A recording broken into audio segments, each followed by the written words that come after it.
श्री गुरुवे नमः। श्री गिरिजादेव्ये नमः। नमः पूर्वेभ्यः पूर्वजेभ्यः ऋषिभ्यश्च। समस्त ज्योतिष प्रेमी सज्जनों का मैं अपने YouTube channel doctor Ramesh Chandra Joshi में हार्दिक स्वागत और अभिनंदन करता हूँ। सज्जनों, हमारा ज्योतिष धारा प्रवाह चल रहा था पंचांग परिचय में आपने श्री तारा प्रसाद दिव्य पंचांगम के पृष्ठ संख्या 13 तक शुभ विवाह मुहूर्तों के विषय में पंचांग परिचय भाग 4 में जाना। अब मैं आज आपको पंचांग परिचय भाग 5 में इसी क्रम को आगे बढ़ाते हुए यह बताना चाहता हूँ कि यहाँ हमने श्री तारा प्रसाद दिव्य पंचांग के पृष्ठ संख्या 13 में शुभ विवाह मुहूर्त दिए हुए हैं। यहाँ शुद्ध विवाह मुहूर्त, शुभ विवाह मुहूर्त में पहले शुद्ध विवाह मुहूर्त दिए हैं। शुद्ध विवाह मुहूर्तों का तात्पर्य यहाँ ये है कि जिसमें गुरु और शुक्र दोनों का उदय है और उसके पश्चात ये शुभ विवाह मुहूर्त हमें प्राप्त हो रहे हैं इस बार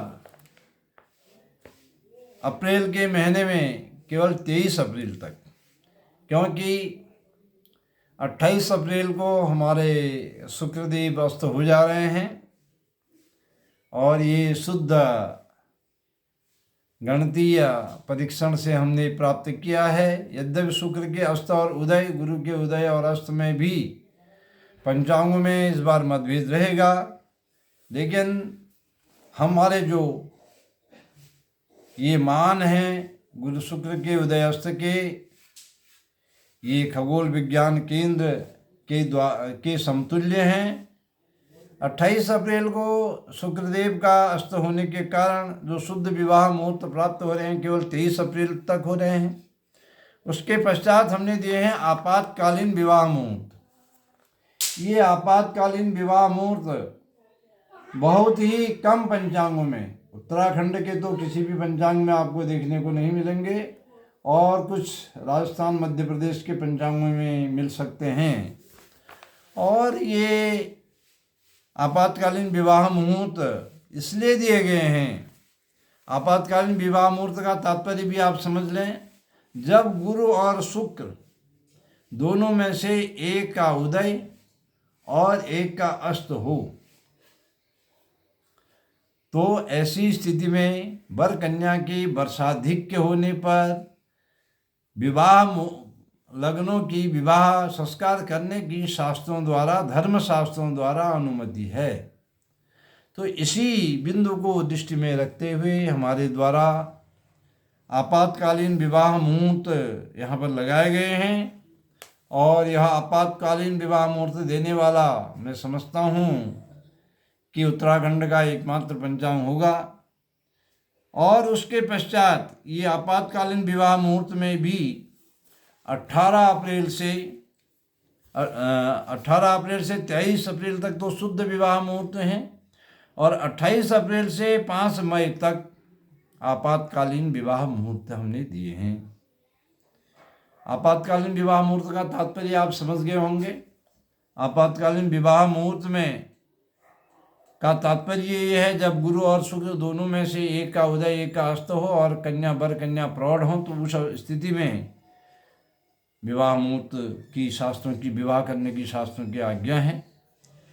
लेकिन 5 मई तक ही ये हैं, 28 अप्रैल से 5 मई तक और 6 मई 2024 से 3 जून 2024 तक गुरु और शुक्र दोनों के अस्त होने के कारण इस वर्ष विवाह मुहूर्तों का सर्वथा अभाव है। इस वर्ष 6 मई और 3 जून के बीच में कोई विवाह मुहूर्त नहीं होंगे। उसके पश्चात 11 जून और 12 जून को 2 विवाह के मुहूर्त और फिर 16 जून, 19 जून, 20 जून, 21 जून, 22 जून, 23 जून, 28 जून, 29 जून, 30 जून, ये जून के महीने में भी हमने विवाह मुहूर्त जो दिए हैं, ये सब आपातकालीन विवाह मुहूर्त हैं, क्योंकि इसमें गुरु और शुक्र में से एक अस्त हैं। उसके पश्चात जुलाई में शुद्ध विवाह मुहूर्त हैं। उसके बाद नवंबर और दिसंबर में शुद्ध विवाह मुहूर्त हैं। उसके बाद आने वाले माघ में, जनवरी में, फरवरी में और मार्च में जो है शुभ विवाह मुहूर्त हैं। इसके पश्चात हम दे रहे हैं उपनयन मुहूर्त। और वस्तुतः इस बार कुछ पंचांगकार दे भी सकते हैं, लेकिन हमारे पंचांग में और हमारी गणनाओं के अनुसार इस वर्ष अप्रैल, मई, जून में उपनयन लग्नों का अभाव है। उपनयन लग्न इस बार अप्रैल, मई, जून में प्राप्त नहीं हो रहे हैं, लेकिन 18, 21, 22, 23 अप्रैल में केवल इन दिनों में कोई सर्वार्थ सिद्धि योग, अमृत सिद्धि योग आदि मिलता है तो विद्वज्जन इन 3-4 दिनों के अंदर उपनयन मुहूर्त ग्रहण कर सकते हैं, यदि उचित नक्षत्र मिल जाए, उचित वार मिल जाए तो। लेकिन हमें कोई इसमें ऐसा देखने को नहीं मिला। कुछ विद्वानों ने दिए होंगे, पंचांगकारों ने। और उसके पश्चात ग्रहारंभ मुहूर्त हमने दिए हैं। और गृह प्रवेश मुहूर्त बड़ा, गृह प्रवेश का मुहूर्त इस संबंध में कोई शुद्ध कलश शुद्ध सहित प्राप्त नहीं हो रहा है, इसलिए हमने गृह प्रवेश के मुहूर्त भी नहीं दिए हैं। लेकिन गुरु पुष्य आदि योगों का आश्रय लेकर के, सर्वार्थ सिद्धि आदि योगों का आश्रय लेकर के, अमृत सिद्धि आदि योगों का आश्रय लेकर के विद्वज्जन पुरोहित वर्ग गुरु और शुक्र दोनों के उदय काल में गृह प्रवेश के मुहूर्त कर सकते हैं, गृह प्रवेश का कार्य करा सकते हैं। और इसके बाद गृहारंभ, शिलान्यास आदि का भी हमने मुहूर्त इसमें दिए हैं, जो कि कुर्मांचल ज्योतिष जगत के आंगन में पहली बार गृहारंभ, गृह प्रवेश के मुहूर्त दिए गए हैं। यहाँ के अन्य पंचांगों में जो परंपरागत पंचांग विशेष करके हैं, ये कभी देखने को नहीं मिले हैं इस प्रकार के मुहूर्त, जो कि बहुत ही आवश्यक हैं। क्योंकि गृहारंभ और गृह प्रवेश के जो मुहूर्त हैं, उपनयन के जो मुहूर्त हैं, इनमें जो नियम हैं वो विवाह के मुहूर्तों से भी अधिक जटिल और कठिन है। इनका शुद्ध मुहूर्तों का मिलना बहुत ही कठिन होता है। इसके बाद हमने पृष्ठ संख्या 15 श्री तारा प्रसाद दिव्य पंचांग, श्री तारा प्रसाद दिव्य पंचांगम का जो यह पृष्ठ संख्या 15 है, इस 15 में दिए हैं हमने विविध प्रकार के उपयोगी मुहूर्त। इसमें जो मुहूर्त हम तिथिवार, दिनवार नहीं निकाल पाए हैं, उनके लिए आपको जो मुहूर्त भी इसमें चाहिए। इसमें करीब हमने 10-12 प्रकार के मुहूर्त दिए हैं। इन मुहूर्तों में, इन नक्षत्रों का आश्रय लेकर के आप शुभ मुहूर्त दे सकते हैं। उसके बाद हमने यहाँ पर अपनी गोत्र की, आंगिरस गोत्र की वंशावली दी है। आंगिरस वंशावली और ज्योतिष परंपरा। आंगिरस वंशावली वालों की ज्योतिष परंपरा क्या रही है, और इसमें से जो अधिकांश तथ्य लिए गए हैं वह पंडित रुद्रदेव दैवज्ञ द्वारा विरचित ज्योतिष चंद्रार्क और ज्योतिष रुद्र प्रदीप ग्रंथों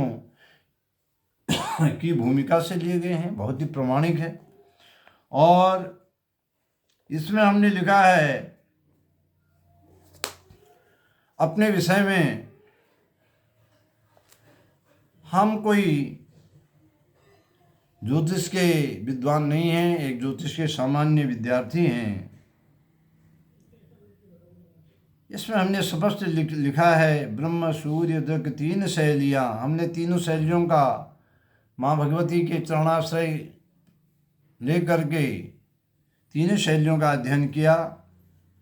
दृक सूर्य, ब्रह्म सूर्य दृक 3 शैलियाँ सूक्ष्मता से किया अध्ययन। दृक शैली प्रत्यक्ष जान पंचांग हेतु कर लिया चयन। ज्यामिति हो या त्रिकोणमिति, गूढ़ सूत्र हो ग्रहण गणित के, अंतस्थल में सहज आ गए माँ गिरिजा की करुण कृपा से।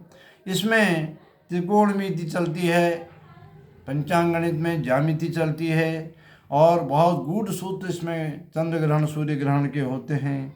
ये सब हमने इसमें लिखा है कि हमें हमारे अंतस्थल में जो प्रकट हुए वही माँ गिरिजा की करुण कृपा से प्रकट हुए, और माँ गिरिजा की करुण कृपा से ही हमने इस तारा प्रसाद दिव्य पंचांग को मूर्त रूप दिया। इसके बाद हमारा पृष्ठ संख्या 17 में आता है। पृष्ठ संख्या 17 है, यह है, आप देख रहे होंगे। इसमें लिखा है 12 राशि वार्षिक भविष्य फल श्री संवत 2081 श्री शाके 1946 सन 2024-25। इसमें संवत 2081 का ये वार्षिक भविष्य फल दिया रहता है, और इसमें सारी 12 राशियों का वार्षिक भविष्य फल और फिर पूरे विश्व के लिए वार्षिक भविष्य फल इसमें लिखा रहता है। ये हमने इसको लिखा है, और इसको लिखने की हम इसमें तिथि भी लिखते हैं कि कौन सी तिथि को लिखा है।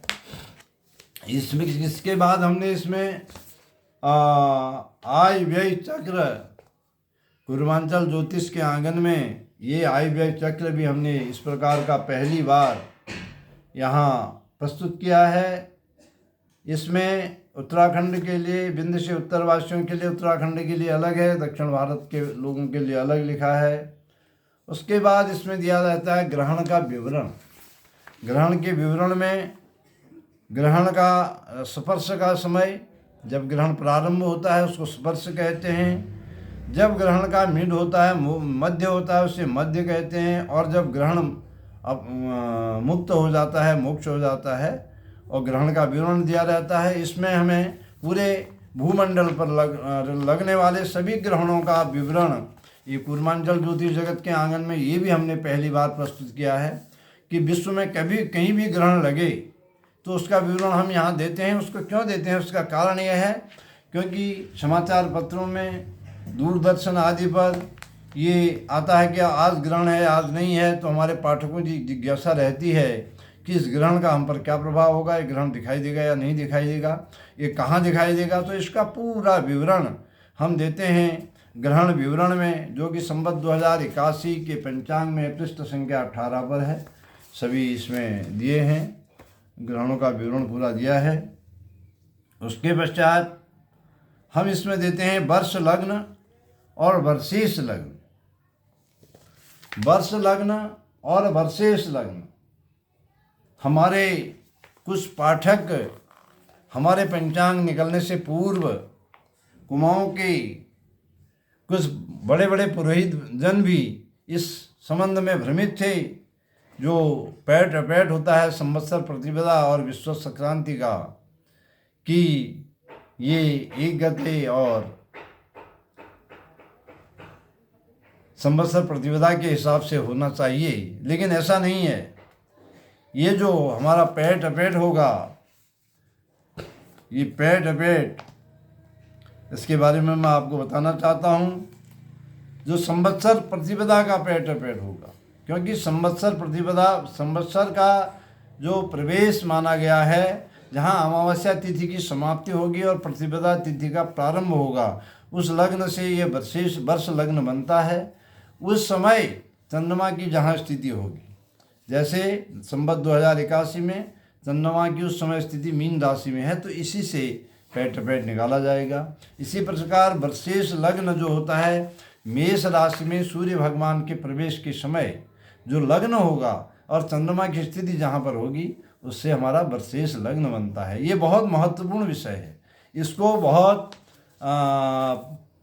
50 वर्षों से कर्मकांड करने वाले पुरोहित जन तो इसको जानते नहीं। बहुत कम पुरोहित जन इसको जानते हैं। जो ज्योतिष के थोड़ा पार के विद्वान हैं, अध्ययनशील हैं, वे अवश्य इसको जानते हैं। लेकिन अधिकांश पुरोहित जन, जब हमने पैठ पैठ इसके आधार पर दिया था, क्योंकि यहाँ के पंचांगों में पैठ पैठ तो दिया नहीं रहता था, पुरोहित जन अपने मनमाने तरीके से इसको बताते थे संवत्सर प्रतिपदा और आश्विन चैत्र शुक्ल प्रतिपदा के हिसाब से। लेकिन ऐसा नहीं है। वर्ष लग्न के हिसाब से होता है, वर्षेश लग्न के हिसाब से होता है। तो ये वर्ष लग्न और वर्षेश लग्न और जो 12 राशियों का भविष्य फल है और जो विश्व का समस्त घटनाक्रम है वह भी इस वर्षेश लग्न से ही निकाला जाता है। और इसलिए ये वर्ष लग्न और वर्षेश लग्न बहुत महत्वपूर्ण हैं। आगे मैं आपको पंचांग के बहुत ही महत्वपूर्ण विषय बताने जा रहा हूँ। गिरजा माता की आपके ऊपर अनंत कृपा हो, आपके मंगलमय भविष्य की शुभकामना के साथ अपनी वाणी को गिरजा माता के श्री चरणों का स्मरण करते हुए मैं यहीं पर विराम देता हूँ। हरिओम तत्सत। बोलो श्री गिरिजा माता की जय।